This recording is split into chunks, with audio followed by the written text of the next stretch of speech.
तीसरा प्रश्न, मैंने देश के अनेक आश्रमों में देखा है कि वहां के अंतेवासियों के लिए कुछ न कुछ अनिवार्य साधना निश्चित है जिसका अभ्यास उन्हें नियमित करना पड़ता है, परंतु आश्चर्य है कि यहां ऐसा कोई साधन अनुशासन नहीं दिखता। कृपया इस विशिष्टता पर कुछ प्रकाश डालने की अनुकंपा करें। मैं यहां मौजूद हूं, मैं तुम्हारा अनुशासन हूं। जब मैं न रहूं तब तुम्हें नियम, व्यवस्था, अनुशासन की जरूरत पड़ेगी। शास्ता हो तो शासन की कोई जरूरत नहीं। जब शास्ता न हो तो शासन परिपूरक है। मुर्दा आश्रमों में तुमने जरूर यह देखा होगा, ये एक जिंदा आश्रम, अभी ये जिंदा है, मरेगा कभी, और तब तुम निश्चित मानो नियम भी होंगे, अनुशासन भी होगा। मेरे जाते ही नियम होंगे, अनुशासन होंगे, क्योंकि तुम बिना नियम अनुशासन के रह नहीं सकते। तुम ऐसे गुलाम हो। मैं भी लाख उपाय करता हूं तब भी तुम बार बार पूछने लगते हो कुछ नियम, कुछ अनुशासन। मेरी सारी चेष्टा तुम्हें समझाने की यह है कि तुम्हारे हाथ में कुछ भी नहीं है। क्या अनुशासन, क्या नियम? तुम 5 बजे सुबह उठाओगे तो ज्ञान को उपलब्ध हो जाओगे। किस मूढ़ता में पड़े हो? 5 बजे उठो कि 4 बजे उठो कि 3 बजे उठो, तुम मूढ़ के मूढ़ ही रहोगे। मूढ़ 5 बजे उठे कि 3 बजे, कोई फर्क नहीं पड़ता। घड़ी से तुम्हारे आत्मज्ञान का कोई संबंध नहीं। मगर मूढ़ों को रस मिलता है, उनको कम से कम कुछ सहारा मिल जाता। मैं उनको कोई सहारा नहीं देता। उनको अगर मैं कह दूं ब्रह्म मुहूर्त में उठो तो ब्रह्म ज्ञान होगा, हालांकि उन्हें तकलीफ होगी उठने में 5 बजे, अड़चन पाएंगे, लेकिन अड़चन में मजा आएगा, क्योंकि अड़चन में लगेगा कार ऊपर की तरफ चढ़ रही।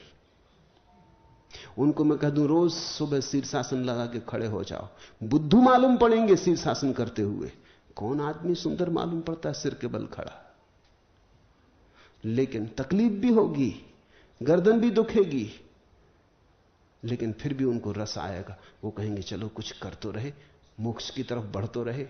मैं तुमसे कह रहा हूं तुम मुक्त हो। हां, तुम्हें अगर आनंद आता हो 5 बजे उठने में, बराबर उठो, लेकिन 5 बजे उठने से मोक्ष मिलेगा इस भ्रांति में मत पड़ना। तुम्हें अगर सिर के बल खड़े होने से रस मिलता हो, बराबर खड़े हो जाओ, मैं तुम्हें रोकता नहीं। लेकिन मैं तुमसे यह नहीं कह सकता हूं कि सिर के बल तुम खड़े हो गए तो संबोधि की घटना घट जाएगी। तुम सस्ती तरकीबें चाहते हो, मैं तुम्हें कोई तरकीब नहीं देता। मेरे रहते इस आश्रम में कोई नियम अनुशासन होने वाला नहीं है। मेरे रहते यह आश्रम अराजक रहेगा, क्योंकि अराजकता जीवन का लक्षण है। मैं तुम्हें परिपूर्ण स्वतंत्रता देता हूं कि तुम जो भी होना चाहो और जैसे भी होना चाहो, जागरूकता पूर्वक वही होने में रस लो। पूछा है स्वामी योग चिन्मय ने, बार बार चिन्मय घूम फिर के यही पूछते। जिन मुर्दा आश्रमों में उनको जाने का दुर्भाग्य से अवसर मिला, उनसे पीछा नहीं छूटता, क्योंकि कहीं कोई 1 दफे भोजन करते, कहीं कोई 3 बजे रात उठते, कहीं कोई सिर के बल खड़े होते, नौली धोती करते, कहीं कोई योगासन साधते, कहीं क्रिया योग, कहीं कुछ, और सब एक जबरदस्त अनुशासन की तरह कि न किया तो पाप, अपराध, किया तो पुण्य। ये मूढ़ता के लक्षण है। मैं तुम्हें स्वतंत्रता देता हूं। मैं तुम्हें अपराधी नहीं सिद्ध करना चाहता किसी भी कारण से, क्योंकि नियम दूंगा तो उसके पीछे अपराध का भाव आता है। किसी दिन 5 बजे सुबह तुम ना उठ पाए तो पीछे से अपराध का भाव आता है कि आज आज्ञा का उल्लंघन हो गया, तुम्हें मैंने अपराधी कर दिया। 5 बजे उठने से तो कुछ मिलने वाला था नहीं। इतनी सस्ती बात नहीं है। स्वास्थ्यपूर्ण है 5 बजे उठो, लेकिन मोक्ष से कुछ लेना देना नहीं। ताजी हवा होती है, सुंदर सुबह होती है, एस्थेटिक है, सौंदर्य का जिन्हें बोध है वो सुबह 5 बजे उठेंगे, लेकिन धर्म से इसका कुछ लेना देना नहीं। जिन्हें थोड़ा काव्य का रस है वो चूकेंगे नहीं, क्योंकि सुबह 5 बजे जैसी दुनिया होती है, जैसी सुंदर, आदमी से अछूती। अभी सब बुद्धू और बुद्धिमान सब सो रहे हैं, अभी दुनिया अछूती जैसी भगवान ने बनाई होगी कुछ कुछ वैसी। तो 5 बजे जिनको थोड़ा भी जीवन में रस है वो जरूर उठेंगे। मेरी बात को तुम समझ लेना, मैं ये नहीं कह रहा हूं कि तुम 5 बजे मत उठो, मैं तो कह रहा हूं जिनमें थोड़ी भी समझ है वो जरूर उठेंगे। लेकिन ये अनुशासन नहीं है। उठे तो तुम्हारी मौज, उठे तो तुमने लाभ लिया, फल मिल गया। तुम्हें मैं कोई प्रमाण पत्र ना दूंगा कि तुम महाज्ञानी हो क्योंकि 5 बजे उठते, क्योंकि तुम उठे तो तुमने लाभ ले लिया, अब और कुछ प्रशंसा की जरूरत नहीं। अगर न उठे तो तुम चूक गए। एक सुंदर सुबह थी मौजूद, तुम्हारे द्वार खटखटाई थी, तुम पड़े सोए रहे, घुर्राते रहे। बाहर संगीत फैल रहा था, सुबह का सूरज उगा था, तुम आंखें बंद किए अपनी तंद्रा में पड़े रहे, तुम चूक गए। दंड तुम्हें काफी मिल गया। अब और मैं तुम्हें इसके ऊपर से अपराधी सिद्ध करूं कि तुमने आज्ञा का उल्लंघन किया, ये तो गलत हो जाएगा। मुल्ला नसरुद्दीन एक दिन जा रहा था अपनी कार से, तेज चला रहा था, पुलिस वाले ने रोका। पुलिस वाले के रोकते ही पीछे पत्नी बैठी थी मुल्ला की गाड़ी में। वो एकदम मुल्ला पर नाराज होने लगी कि 1000 दफे कहा कि तुम आंख के अंधे हो, तुम्हें दिखाई नहीं पड़ता, इतनी तेजी से कार मत चलाओ, तुम्हें मीटर नहीं दिखाई पड़ता, और तुम्हें मैं पूरे वक्त चिल्लाती रहती हूं कि बाएं घूमो दाएं घूमो, फिर भी तुम चले जा रहे हो। न तुम्हें लाइट दिखाई पड़ते कि अभी गाड़ी जाने की है कि नहीं है, तुम होश में हो। वो पुलिस वाला ये सब सुनता रहा। आखिर उसने मुल्ला से कहा, आप जाइए, आपको सजा पहले ही काफी मिल चुकी, अब और क्या सजा है इससे, ये पत्नी काफी।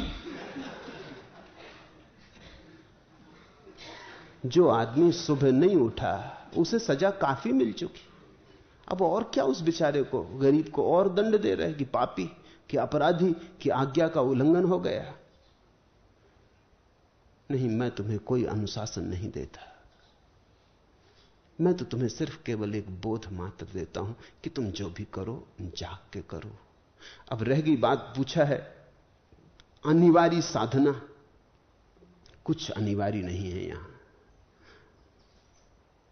क्योंकि जो भी अनिवार्य हो वो बंधन बन जाता है, जो करना ही पड़े वो बंधन बन जाता है। इसी तरह तो हमने बहुत सुंदर चीजें खराब कर दी। जो करना ही पड़े उसका रस ही खो जाता है। तुम गए, मां है तो उसके पैर छूना ही चाहिए, वो अनिवार्य है, तो मां के पैर छूते हो, मजा खो गया, अनिवार्य हो गया, उससे मौज चली गई, उसमें से मुक्ति चली गई। अब तुम छूते हो क्योंकि मां है और सदा छूना चाहिए, इसलिए छूते हो, एक नियम, औपचारिकता। मुल्ला एक दिन अपने घर आया, उसने देखा उसका मित्र उसकी पत्नी को चूम रहा है, तो बड़ा हैरान हो गया, सख्ते में खड़ा हो गया। मित्र भी घबरा गया, पत्नी भी घबरा गई, और वो कुछ बोले ही नहीं। मित्र ने पूछा, कुछ बोलो तो। उसने कहा, बोले क्या, मुझे तो करना पड़ता है ये, लेकिन तुम क्यों कर रहे हो? मुझे तुम्हारी बुद्धि पे तरस आता है। खैर मेरी वो पत्नी है तो मुझे करना पड़ता है, इसमें कोई, मगर तुम्हें क्या हुआ? जो करना पड़ता है उसमें से सब रस चला जाता है, वो चाहे पत्नी का चुंबन ही क्यों ना हो। दुलार और प्रेम और आलिंगन भी कष्टपूर्ण मालूम होने लगते हैं अगर करने पड़े। अनिवार्य। मैं एक संस्कृत विद्यालय में शिक्षक था। जब मैं पहले वहां गया तो संस्कृत महाविद्यालय था, तो पंडितों का राज्य था वहां। तो मैं तो बिल्कुल एक उपद्रव की तरह वहां पहुंच गया। कुछ भूल चूक हो गई सरकार की, वो मुझे वहां ट्रांसफर कर दिया। जल्दी उन्होंने फिर सुधार ली, 6 महीने मुझे वहां से हटाया, क्योंकि वहां बड़ा उपद्रव शुरू हो गया। वो तो सब पंडित थे और वहां तो उन्होंने बड़ी अजीब हालत कर रखी थी। तो मैं, कोई मेरे पास रहने की जगह ना थी, तो छात्रावास में मैं रुका। कोई 70-80 विद्यार्थी छात्रावास में थे, उनको 3 बजे रात उठना पड़ता था, अनिवार्य। संस्कृत महाविद्यालय कोई इस आधुनिक सदी का तो नहीं, गुरुकुल पुराना। 3 बजे रात उठना, सर्दी हो कि गर्मी, वर्षा हो कि कुछ, 3 बजे तो उठना ही पड़ता है। और फिर सबको कुएं पे जाके स्नान करना। मैं भी गया, जब 3 बजे पूरा हासिल उठाया तो मैं भी उठा, मैं भी गया कुएं पे। मुझे लोग तब जानते भी नहीं थे, पहले ही दिन आया था, तो किसी ने मेरी फिक्र भी नहीं की। वो अपने नहा रहे थे और वो गाली दे रहे थे, प्रिंसिपल से लेकर परमात्मा तक, मां बहन की गाली। मैंने सुना ये भी खूब हो रहा है। इस गाली गलौज के बाद फिर उनको प्रार्थना करने खड़ा होना पड़ता था, तो किसी तरह प्रार्थना करते। मैंने प्रिंसिपल को कहा कि देखो तुम नरक में सड़ोगे। उसने कहा क्या मतलब?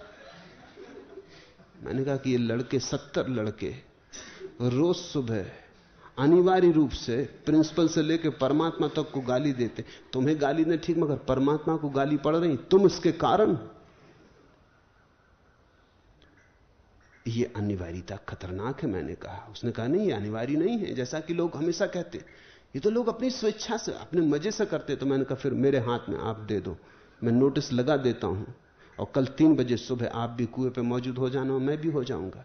नोटिस मैंने लगा दिया कि जिनको करना हो स्नान 3 बजे केवल वे ही उठे, जिनको प्रार्थना में सम्मिलित होना हो केवल वे ही उठे, कोई अनिवार्यता आज से नहीं। मेरे और प्रिंसिपल के सिवाय कुएं पे कोई नहीं। मैंने पूछा कहो जनाब, अब अगर हिम्मत हो तो डूब जाओ कुएं में। उसने मुझे 6 महीने के भीतर वहां से कहा कि आप यहां से जाओ। ये सब गड़बड़ कर दिया। सब ठीक चल रहा था, इसको ठीक चलना कहते हो? अनिवार्यता। प्रार्थना और अनिवार्य हो सकती है, प्रेम और अनिवार्य हो सकता है, पूजा और अनिवार्य हो सकती है। अनिवार्य तो केवल चीजें कारागृह में होती, जीवन में कुछ भी अनिवार्य नहीं। भूल के भी किसी चीज को अनिवार्य मत करना, अर्थ उसी क्षण उस चीज का मूल्य नष्ट हो जाएगा। जीवन बड़ा नाजुक है, फूल जैसा नाजुक है। इस पर अनिवार्यता के पत्थर मत रख देना, नहीं तो फूल मर जाएगा। मुझसे कोई आके भी पूछता है, आश्रमवासी हैं, मुझसे पूछते हैं आके कि हम अनिवार्य रूप से आपको सुबह सुनने आए। मैं कहता हूं भूल के मत आना, अनिवार्य हो मुझे सुनने। तुम मुझे गालियां देने लगोगे, तुम्हें आना हो तो आना, तुम्हें ना आना हो तो ना आना। और भूल के भी अपराध अनुभव मत करना कि हम आश्रम में रहते हैं और हम सुनने ना गए और लोग इतने दूर से आते। इसकी फिक्र छोड़ो, तुम्हारी जब मौज हो तब तुम आ जाना। तो अगर महीने में तुम एक बार भी आए तो इतना पालोगे जितना कि अनिवार्य आके महीने भर में भी नहीं पा सकते थे, क्योंकि पाने की घटना तो प्रेम से घटती है। तो यहां अनिवार्य कुछ भी नहीं, और अनुशासन जो बाहर से थोपा जाए वो तो बेड़ियां हैं। मैं तुमसे कहूं कि ध्यान करो, यह भी कोई बात हुई? मैं रोज सुबह समझा रहा हूं ध्यान का रस, बहाता रसधार सुबह रोज ध्यान की। गंगा तुम्हारे सामने कर देता हूं। अब यह भी तुमसे कहूं कि रोज गंगा में स्नान करो, कि रोज पियो जलधार, अब ये तुम्हारी मर्जी है। इतना क्या कम है कि मैंने गंगा तुम्हारे सामने ला दी। अब यह भी मुझे करना पड़ेगा। गंगा का इतना गुणगान कर दिया, अब ठीक है, अब तुम्हारी मौज। तुम्हें ध्यान करना हो करो, ना करना हो ना करो। लेकिन मैं तुमसे यह नहीं कहूंगा कि अनिवार्य रूप से तुम्हें ध्यान करना है, क्योंकि जैसे ही अनिवार्य हुई कोई बात वैसे ही गड़ने लगती, कांटे की तरह गड़ने लगती। ध्यान जैसी महिमापूर्ण चीज को खराब तो मत करो। तो तुम पूछे हो कि अनिवार्य साधना निश्चित होती आश्रमों में जिसका अभ्यास उन्हें नियमित करना होता है। नहीं, यहां मेरे पास कुछ भी नियम नहीं है और न कोई अभ्यास है तुम्हें देने को। सब अभ्यास अहंकार के, अध्यात्म का कोई अभ्यास नहीं। मैं तो कहता हूं जागो, इति ज्ञानम, यही ज्ञान है। इति ध्यानम, यही ध्यान है। इति मोक्षा, यही मोक्ष है। तुम जाग के जीने लगो, ध्यान तुम्हारे 24 घंटे पे फैल जाएगा। ध्यान कोई ऐसी चीज थोड़ी है कि कर लिया सुबह उठ के और भूल गए। फिर ध्यान तो ऐसी धारा है जो तुम्हारे भीतर बहनी चाहिए। ध्यान तो ऐसा सूत्र है जो तुम्हारे भीतर बना रहना चाहिए, जो तुम्हारे सारे कृत्यों को पिरो दे एक माला में। जैसे हम माला बनाते तो फूलों को धागे में पिरो देते, फूल दिखाई पड़ते, धागा तो दिखाई भी नहीं पड़ता। ऐसा ही ध्यान होना चाहिए, दिखाई ही ना पड़े। जीवन के सब काम, उठना बैठना, खाना पीना, चलना बोलना सुनना, सब फूल की तरह ध्यान में अनसयूत हो जाए, ध्यान का धागा सब में फैल जाए। तो ध्यान तो मेरे लिए जागरण और साक्षी भाव का नाम है।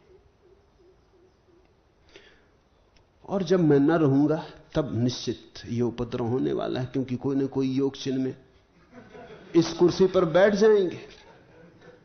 इस मुश्किल ये कुर्सी खाली थोड़ी रहेगी, कोई ना कोई चलाने लगेगा अनुशासन। जिस दिन अनुशासन चलने लगे उस दिन समझना मेरा संबंध टूट गया इस जगह से। जिस दिन यहां नियम हो जाए, अनिवार्यता हो जाए, अभ्यास हो जाए, उस दिन जानना ये मेरा आश्रम न रहा, ये एक मुर्दा आश्रम हो गया जो जुड़ गया दूसरे मुर्दा आश्रमों से। मेरे जीते जी ऐसा न हो सकेगा। मैं स्वयं जी रहा हूं और तुम्हें भी जिंदा देखना चाहता हूं, मुर्दा नहीं। मैं तुम्हें साधक नहीं मानता, मैं तुम्हें सिद्ध मानता हूं। और मैं चाहता हूं कि तुम भी अपनी सिद्धावस्था को स्वीकार कर लो। मैं चाहता हूं कि तुम भी कह सको, अहो मेरा मुझको नमन।